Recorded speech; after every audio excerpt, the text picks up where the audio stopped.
Okay, now we discuss a lot of this play and then theme.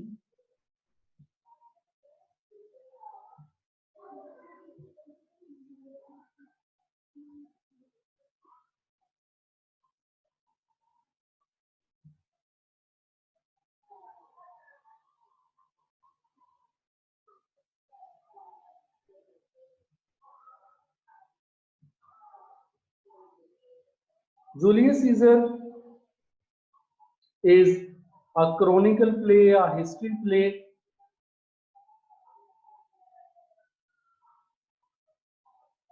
Caesar, as you know, is a title for Roman emperor, and Julius Caesar, one of those Roman emperors, is a character of this play, eponymous, and he has a wife. His wife's name is Calpurnia, and there is a senator, a nobleman, Brutus. Brutus' wife is Portia, and Lucius is their servant of Brutus.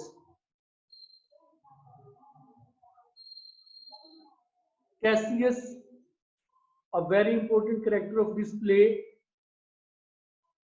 a political conspirator, opponent to Julius Caesar. Casca is servant to Cassius. Trebonius, another important figure, nobleman, opposition to Caesar. Decius Brutus is another character, also enemy to Caesar, and Samber is also opposite to Caesar.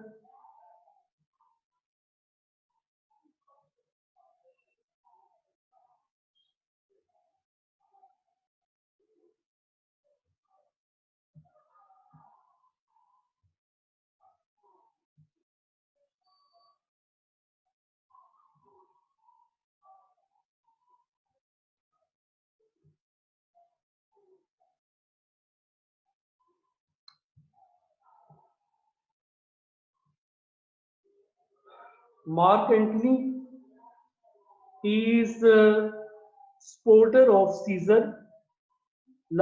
He is also a noble general and later on becomes a ruler of Rome. Octavius Caesar, adopted son of Julius Caesar, he becomes the ruler afterwards. Lepidus, also a future ruler of Rome.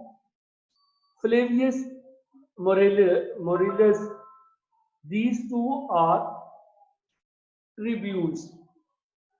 These are the public servants, in fact, and they play a role in influencing the public opinion.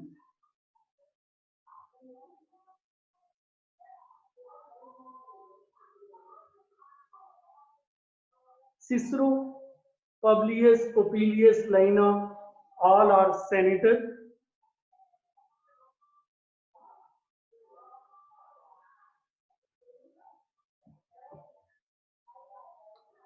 A soothsayer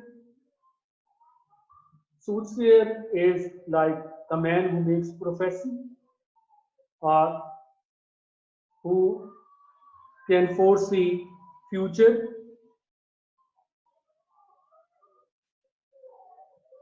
Artemidorus, Cinna. There are two persons of the same name, Cinna the poet and Cinna the rebel. Penardrus, that's also a servant to Cassius, a bondman, a slave. There are many soldiers, many attendants, and a ghost of Caesar also appears in Brutus' tent for a short while. Whether it's a ghost or not, that's a debatable thing because it's only the hallucination of Brutus.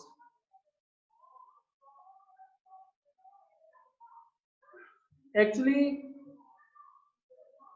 the time when that play opens, that's the time when Julius Caesar has defeated another Roman general, Pompey, in the battlefield.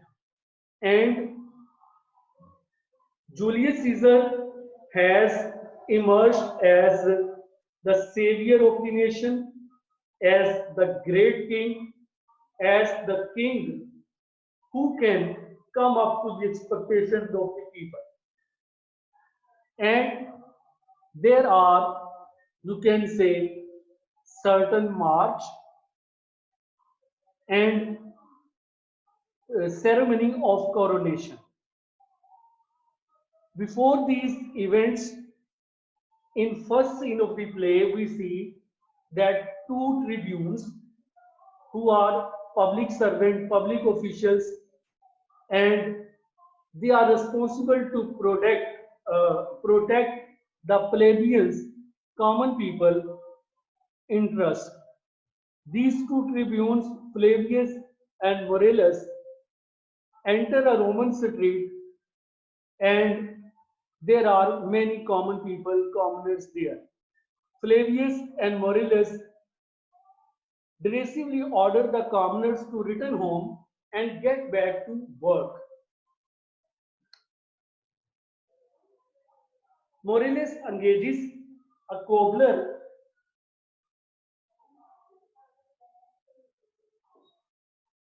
in a lengthy inquiry about his profession, misinterpreting the cobbler's punning replies. Morellus quickly grows angry with him. You can say these are ordinary talks, but these ordinary talks have, you can say, impact of current political scenario. हमेशा अक्सर ऐसा ही होता है कि जो political corridors में जो बातें हो रही होती हैं वो आम स्ट्रीट लेवल तक आ जाती हैं, लोग उसको उसी तरह जो है वो डिस्कस करना शुरू कर देते हैं. Morellus quickly grows angry with that cobbler क्योंकि उसको ऐसे लग रहा होता है कि ये कोबलर जो है he likes King Julius Caesar. Flavius interjects to ask why cobbler is not in his shop working. तो ये दोनों जो करेक्टर हैं ये मॉडर्न डेज की ब्यूरोक्रेसी की तरह है. तो as bureaucracy tries to, you can say, create a persona for rulers, they are also in that attempt. They try to limit the influence of the king as well as the relationship of king and the public.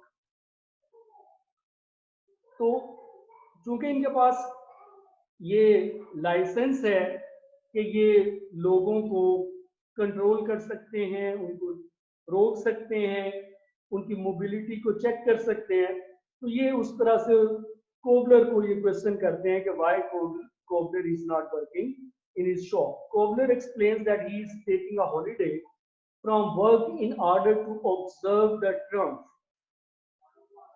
And the way of observing triumph in Roman Empire was a parade that celebrated military victory.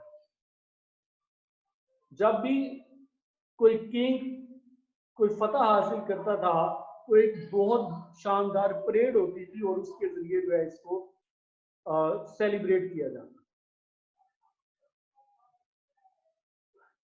Flavius and Morellus, who don't want that common people attend this parade and give an impression to King Julius Caesar that he is the popular king. He wants to watch Cobbler wants to watch Caesar's procession through the city, which will include the captives won in a recent battle against his arch rival Pompey. Uh, Unfortunate situation is that King has not won against a foreign enemy. He has won against, you can say, uh, a Roman enemy are in a civil war. तो civil war win करके क्या आप किस किस्म का जो है वो क्लेम कर सकते हैं कि आपने क्या विन किया? Morales scolds the scobbler and attempts to diminish the significance of Caesar's victory over Pompey and his conquest triumph. He asks that Caesar's victory does not merit a triumph since it involves no conquering of a foreign foe to the greater glory of Rome. Morales reminds the common people of the days when they used to gather to watch the cheer of Pompey's triumphant returns from battle. तो क्योंकि ये लोगों को रोकना चाह रहे हैं कि वो जूलियस सीजर के प्रोसेशन और परेड में शिरकत न करें, so they are asking that they should remind the day because Pompey was a great general, so he's made triumph against the foreign enemies. और जाहिर है कि जब उसकी triumphant events हुए थे, they were celebrated, there were parades and the people participated in it. But now the time is Pompey has been declared a traitor, and the present king has won against him, and they are trying to remind the people that they should not change their loyalty so quickly. On the other side, reality is that the people are quick in changing their, you can say, loyalty and association to uh, other ruler from the former ruler. No, due to a twist of fate, they rush out to celebrate his downfall. Murilus scolds the people further for their disloyalty. The commoners leave, and Flavius instructs Murilus to go to the capital. Capital is a city, a hill on which rests a temple on whose altars victorious generals offer sacrifice. That is also a ritual that the victorious generals offer sacrifice at the temple of Capitol and remove any crowns placed on statues of Caesar. Flavius adds that he will thin the crowds, of the commoners observing the triumph and directs Morales to do likewise. For if they can regulate Caesar's popular sport, they will be able to regulate his power.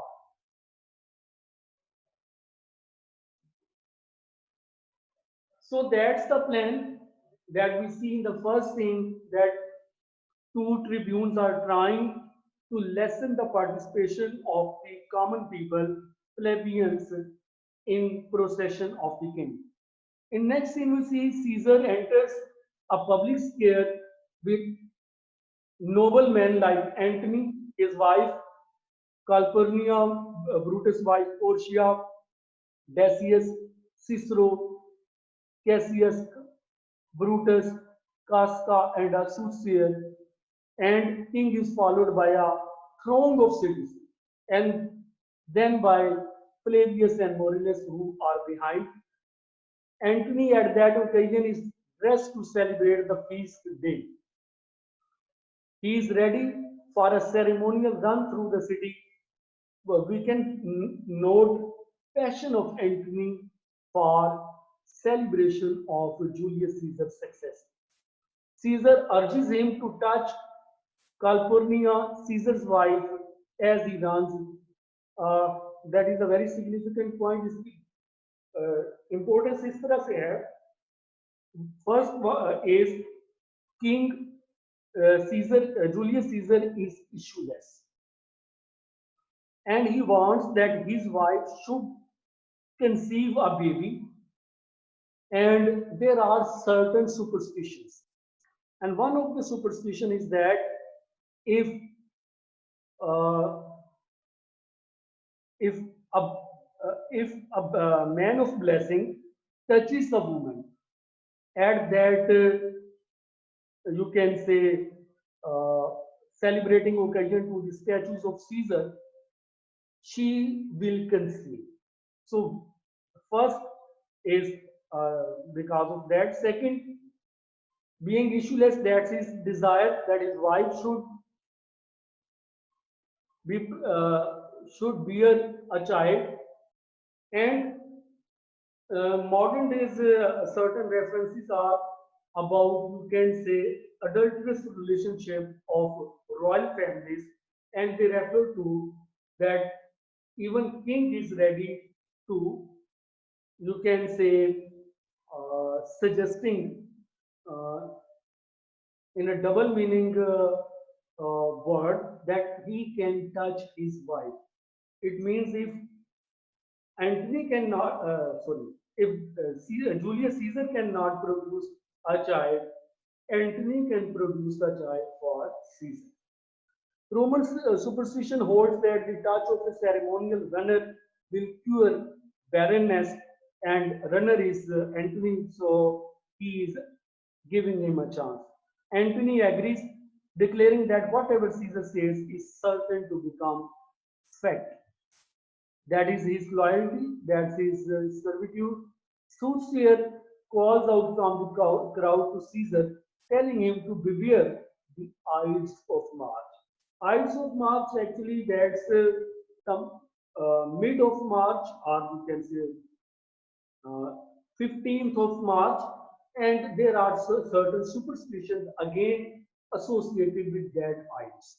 So soothsayer who does not share the warning directly, he tries to wrap up his warning that king should be aware, king should beware the ides of March. Caesar pauses and asks the man to come forward. Soothsayer repeats. Caesar ultimately dismisses the warning and the procession departs. Brutus and Cassius remain. Cassius asks Brutus why he has not seemed himself lately. Brutus replies that he has been quiet because he has been plagued with conflicting thoughts. We can say that is the point, that is the seed upon which later on the whole plot is based.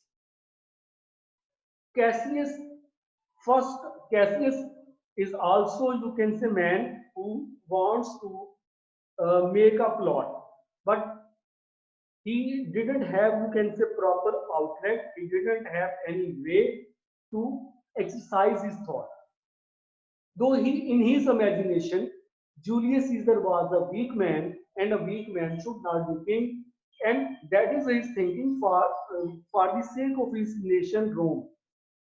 On the other side, Brutus, a noble man who is also liked by the people, and he seems, you can say, a great warrior as well as a popular general. When he says that he has conflicting thoughts, Cassius interprets that these thoughts will be very like his own thoughts about Caesar. Brutus assures Cassius that even though his mind is at war with himself, he will not let his inner turmoil affect his friendships.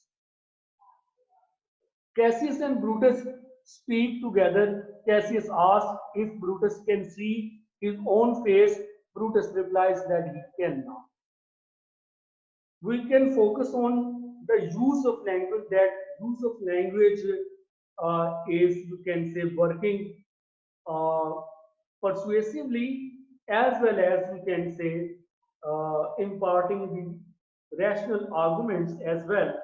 He says that as one cannot see his own face, likewise one cannot see his own talent. Cassius declares that Brutus is unable to see what everyone else does, that Brutus is widely respected. और शुरू से ये notion रहा है कि king वो होता है जिसको लोग पसंद करते हैं। किंग सिर्फ जो है वो किंगशिप के जरिए किंग नहीं बनता, बल्कि वो लोगों के दिलों में है। So there were stories in the past which were actually fabricated for the sake of king to make him popular or to keep his popularity intact.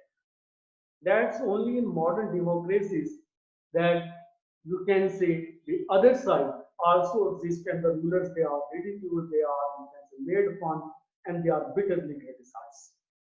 Noting that no mirror could reveal Brutus' worthiness to himself, Cassius offers to serve as a human mirror so that Brutus may discover himself and conceive of himself in new ways. New ways mean Brutus can realize that he has a potential to rule Roman Empire. Brutus hears shouting and says that he fears that people want to make Caesar their king. When Cassius asks, Brutus affirms that he would rather that Caesar not assume the position. जब Cassius उससे सवाल पूछता है तो Brutus जवाब देता है कि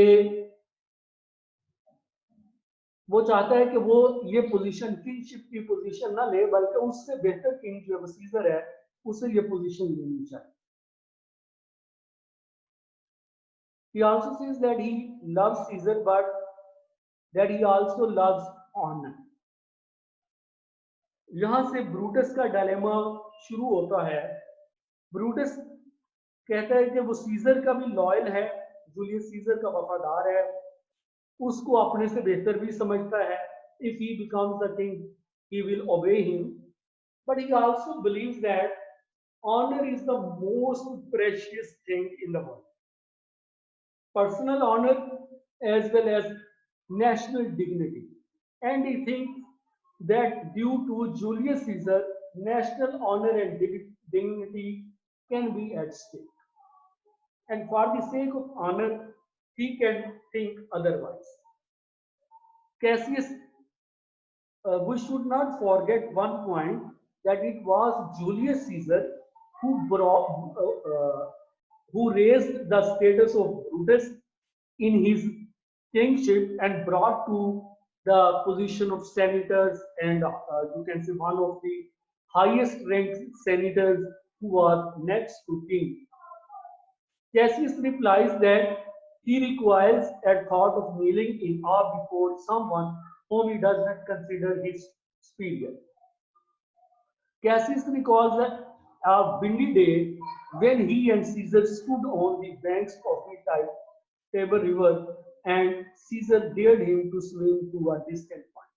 पहला हमने देखा कि ब्रूटस के माइंड में जो बेसिक इशू है वो ये है कि ब्रूटस ये समझता है कि जूलियस सीजर इतना पावरफुल इंसान नहीं है कि इसकी वजह से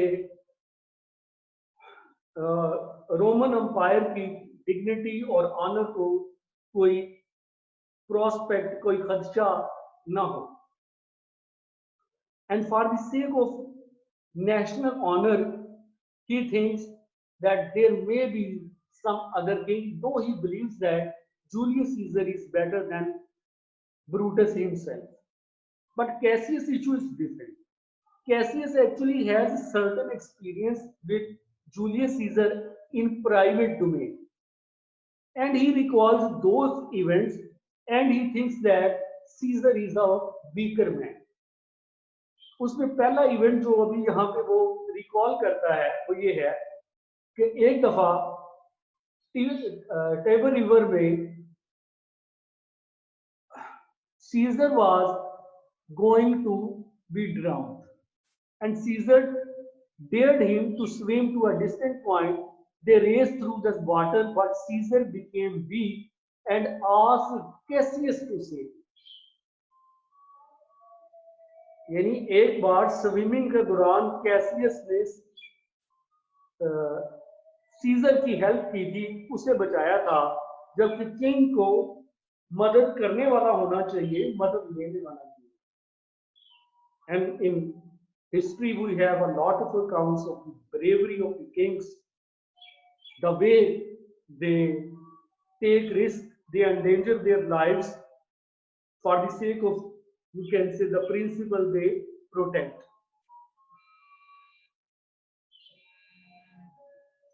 Cassius had to drag him from the water. Cassius also recounts the episode when Caesar had a fever in Spain and experienced the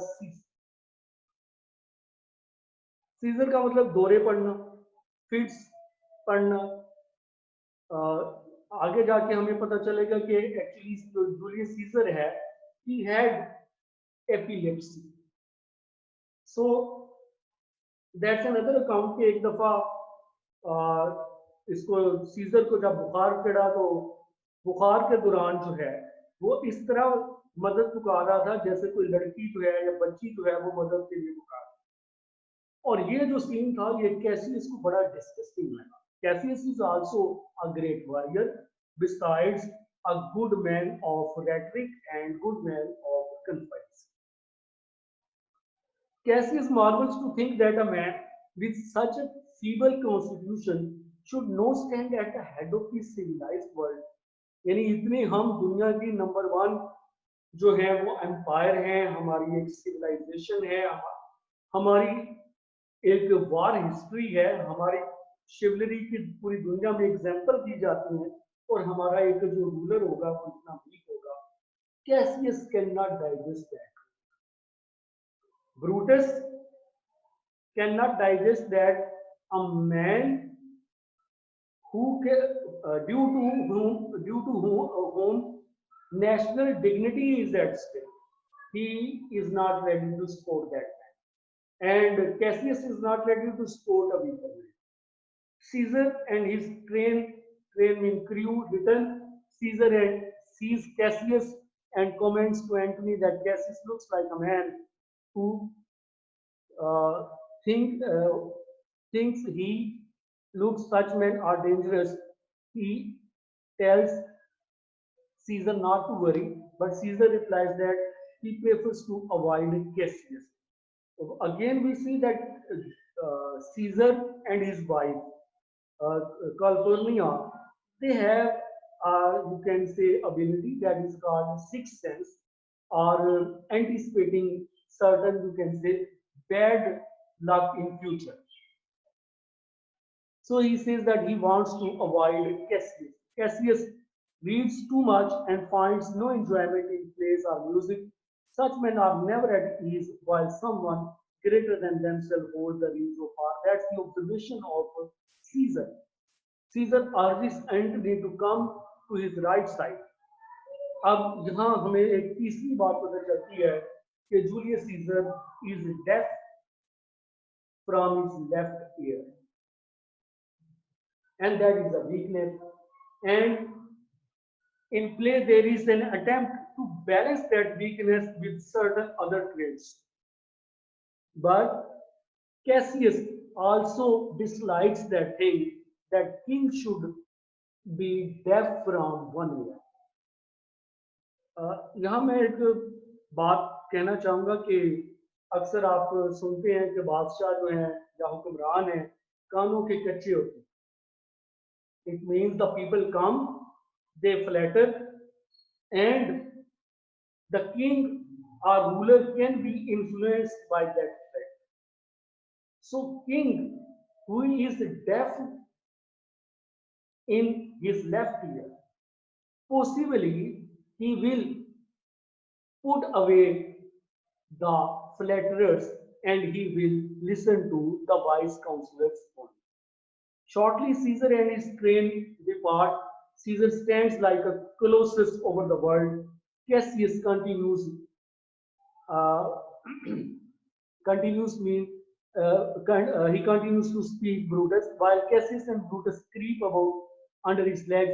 He tells Brutus that they owe their underlying status not to fate, but they take it to failure to action. He questions the difference between the name Caesar and the name Brutus.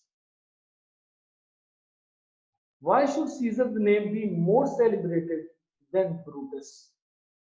ये Cassius के mind में ये है कि Brutus deserves kingship, Caesar does not. So indirectly he gives certain hints that Brutus and Caesar are equally eligible for that post of kingship.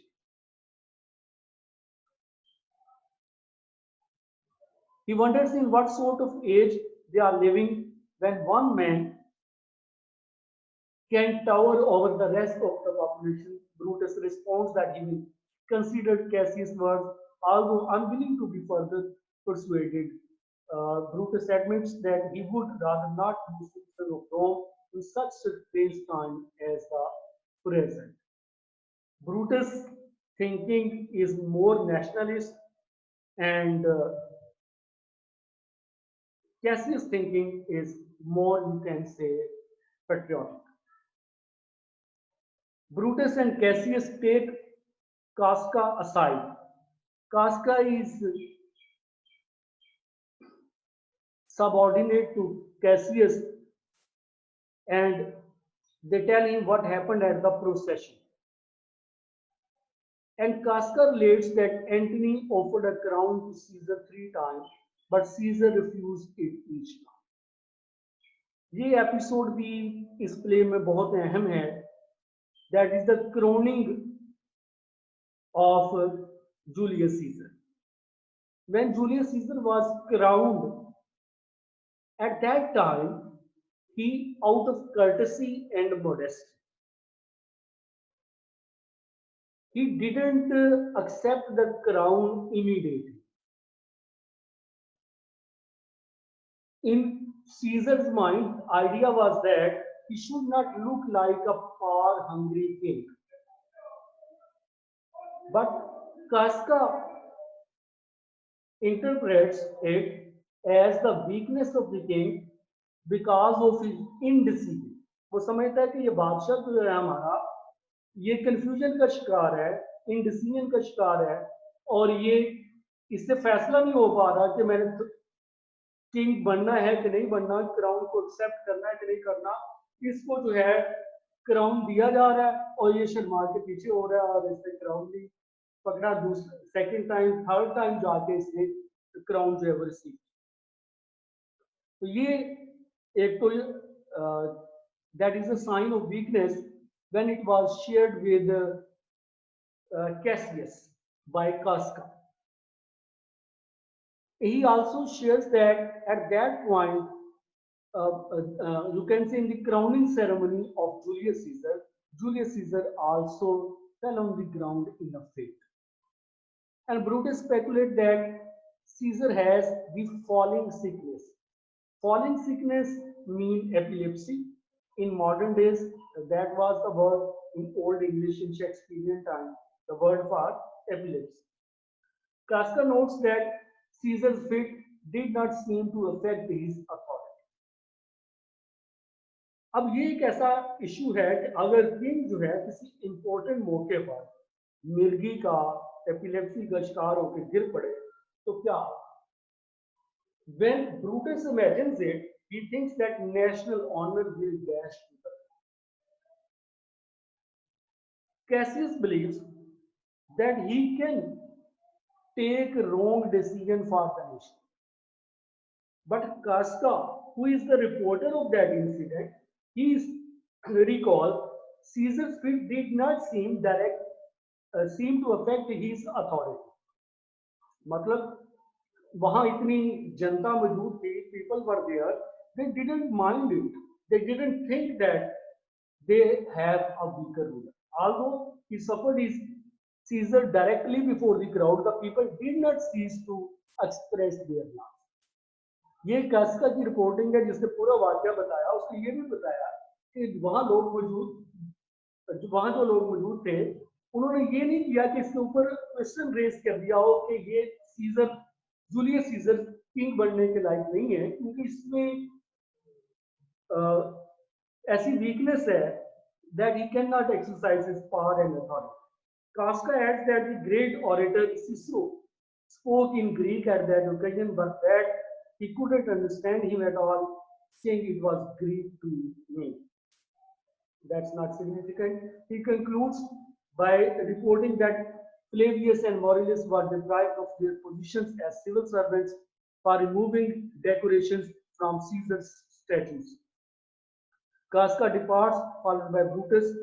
Uh, Cassius is alone, and that is his soliloquy. And Cassius' soliloquy shares, he believes that Brutus is noble. Cassius hopes that Brutus' noble nature may yet be bent, for who so firm that cannot be seduced. He asks rhetorically, decides to forge letters from Roman citizens declaring their support for Brutus and their fear of Caesar's ascent. Politics में ये बहुत ज्यादा होता है, मजहब में भी खासा होता है, कभी कभी हमारे खानदानों में भी होता है कि अच्छे मकसद के लिए कोई झूठ बोला जाता है, कोई झूठ गढ़ा जाता है, कोई जालसाजी की जाती है.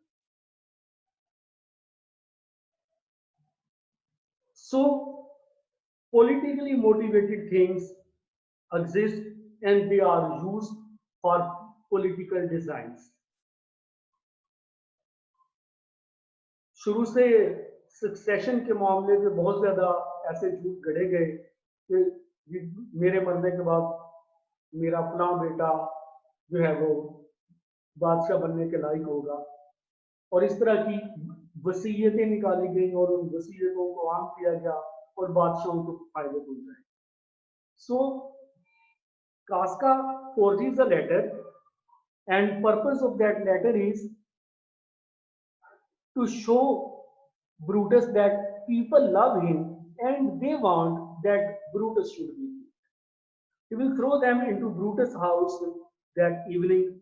ये यहाँ से plotting शुरू होती है, and one of the loyal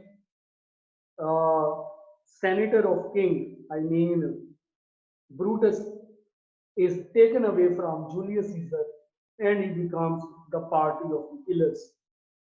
Cassius enters. He has been wandering through the streets, taking no shelter from the thunder and lightning. Casca asks Cassius why he would endanger himself, so Cassius replies, uh, to be pleased, he believes that gods are using these signs to warn the Romans about the monsters.